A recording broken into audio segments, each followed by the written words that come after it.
Consultes amb els nostres advocats de capçalera, Jordi Lajema, de Català Renon, 93 201 57 27, 93 201 57 27. Si voleu consultar directament amb ells. La primera, Laura. Mira, la primera va de herencias. Nos digan, estas últimas semanas nos habéis hablado mucho de herencias. Yo quiero que mis hijos, que lo están pasando mal, puedan recibir ahora parte de la herencia. ¿Cuál es el mejor modo de hacerlo para que no me sablen a impuestos?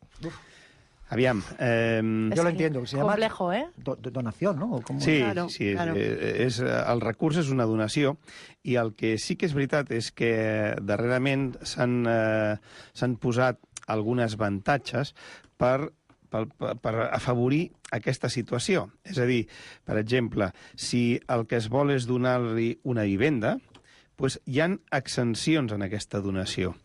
S'han de donar una sèrie de circumstàncies. Sempre és qüestió d'aviam si estem dintre els límits, no? Però sobretot pels joves, per exemple, doncs el donar una vivenda perquè sigui la seva primera vivenda, això està molt subvencionat, molt. Subvencionat no, vull dir que està exempt de tributació. Vale? No ens donen diners, però sí que ens ho exencionen. Per tant, és qüestió de mirar les circumstàncies i veure aviam si podríem entrar a aquesta voluntat d'afavorir els nens, de si estaríem dins d'aquesta exenció, perquè també n'hi ha per muntar la primera empresa, saps? És a dir, totes aquestes situacions que els joves necessiten, no? Una mica de la primera ajuda. Quan dius joves, quin límit d'edat seria? Estem parlant que depenent de com són o 30 o 35. O sigui, inferiors a 30, inferiors a 35, depenent de les circumstàncies. Però el més fàcil, jo crec que és que us truquin, perquè hi ha molta gent que ho pensa. Jo vull donar-les en vida, ara ho necessiten, no? Però fem-ho amb un advocat, és que si no és impossible. Home, sí. Si no és impossible. Sí, perquè a més és que hi ha que mirar ben bé les circumstàncies i veure que realment estiguem dintre dels supòsits que Hi ha temes on no te la pots jugar gens. No.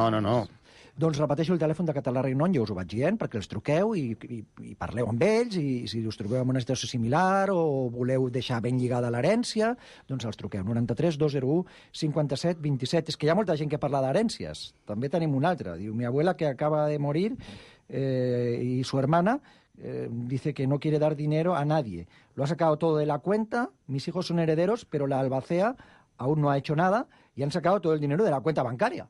¿Qué puedo hacer? Aviam, no sé si ya ha mort.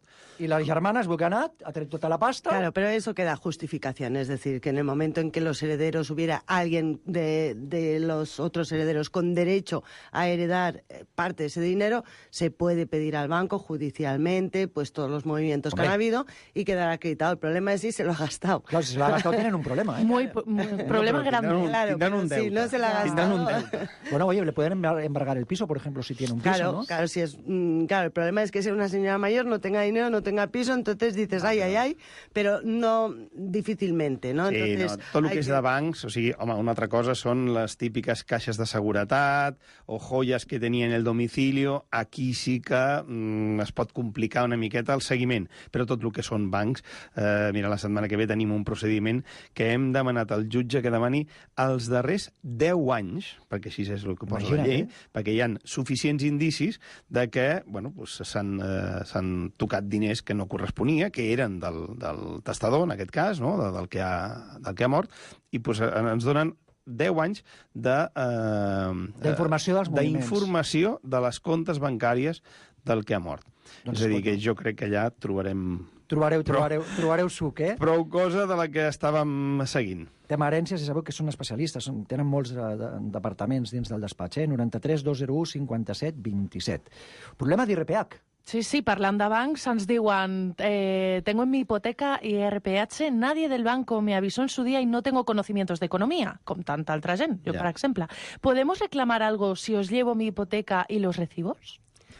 Tenim que mirar-ho. O sigui, cada una de les situacions bancàries aquestes, n'hi ha unes quantes que sí que és veritat que les resolucions dels jutjats són molt clares, definides, sense dubtes, sense variacions, i aquesta de l'IRPH és una de les que encara no hi ha cap sentència que hagi establert definitivament com ho tenim que interpretar. Pero podeu lluitar, ¿no? Si os portan el rebut Claro, de la lo más hipoteca... Es cuestión de estudiarlo. Lo más Claro, importante claro. es revisarlo, porque ¿qué sucede? Pues todo el que tiene una hipoteca en estos momentos se está preguntando, ¿yo puedo reclamar?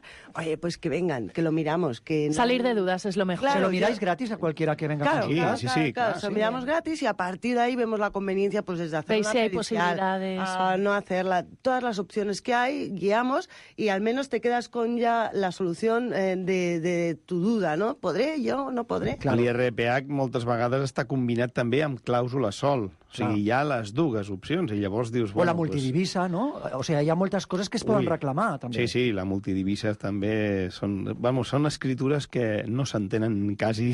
Però escolta, sou molt generosos, perquè el que ens estan dient a Catala Renon és ens porteu els rebuts de les hipoteques, Clar, sí, el sí, contracte, mirem l'escriptura, ho revisem mirem gratis i les si veiem condicions. que podem Sí. guanyar, anem. I ens Sí, expliquem perquè- quines són les opcions. Però això és d'agrair moltíssim, ¿eh? Perquè hi ha tanta gent que no ho sap. Sí, sí, hay muchísimas. Y claro, los bancos han optado por decir, oye, cuando venga el abogado y me ponga una demanda, ya hablaremos. Mientras no. Entonces, pues bueno, pues hay que hacerlo. Hay que hacerlo. 93 201 57 27, ¿eh? Ya sabéis, les lleváis el recibo, la hipoteca y ellos os hacen el informe. 93 201 57 27. Problema en una comunidad de vecinos. Comunitat de veïns que sempre acaba tenint conflictes, no?, sovint. El president de la meva comunitat, ens diuen, ha decidit canviar el servei de neteja sense consultar els altres veïns i sense explicar-nos quin preu tindria. És possible que arbitràriament es faci el canvi sense incloure'l en un punt de l'ordre del dia? Teòricament no, però és veritat que el president moltes vegades té que respondre a actuacions de certa urgència, no? És a dir, el que sí està clar és que té que haver-hi una junta que defineixi, que estableixi doncs, els honoraris que podem pagar o els que volem pagar per la neteja, quants dies vindran, quina empresa, etc etc. Però si en el transcurs d'un any doncs, hi ha algun problema, hi ha hagut alguna situació que un considera, escolta'm, així no podem seguir, tenim que fer-ho d'una altra manera, o aquests són uns incomplidors i tenim que modificar-ho, allà l'òrgan de govern, com amb qualsevol entitat que representa a diferent gent, doncs té que actuar. No podem esperar. No podem tornar a citar ara una junta extraordinària, que potser són 100 veïns, per aviam i decidir el tema de la neteja, potser, no? Sí. Una qüestió important o no. Doncs clar, llavors aquestes actuacions després s'han de justificar a posteriori i justificar el per què. I sempre tindria que haver-hi un raonament, evidentment. Si és un caprici, llavors sí que no. Deixeu-me, per concloure l'espai d'avui, que us digui a la cara, mirant-vos als ulls, que és un luxe i un orgull tenir-vos en aquest programa. Perquè Moltes gràcies. porta el meu nom, Fórmula Lesan, i el que dic sempre, tinc la gran sort de poder triar a les persones que estan en aquest espai. I el que no faré mai a un programa que porti el meu nom és enganyar la gent. Són els millors advocats que jo he conegut a la meva vida. El Jordi i la Gemma. De fet, quan el meu fill va tenir un accident, i això és demostrable, els vaig trucar a ells. I ells van aconseguir, en un cas molt difícil, que el meu fill ho va passar fatal perquè va estar a punt de deixar el futbol, que guanyéssim amb un accident, amb un atropellament que, insisteixo, s'havia quedat a mig passar de Via Augusta perquè ell va començar en verd i el semàfor es va posar en vermell. Hi havia testimonis que deien que estava en vermell. Doncs vam guanyar. Són els millors, us ho dic de veritat, i val la pena, i són generosos, i us miren coses gratis, i que els truqueu si teniu un problema. 93 201 57 27. I Jordi i Gemma, moltes gràcies, de veritat. Para nosotros es un placer, Gràcies. lo sabes. Te Gràcies, queremos gràcies. mucho. I jo a vosaltres. Gràcies. Ens veiem. Les 10:56, això és Fórmula Lesan.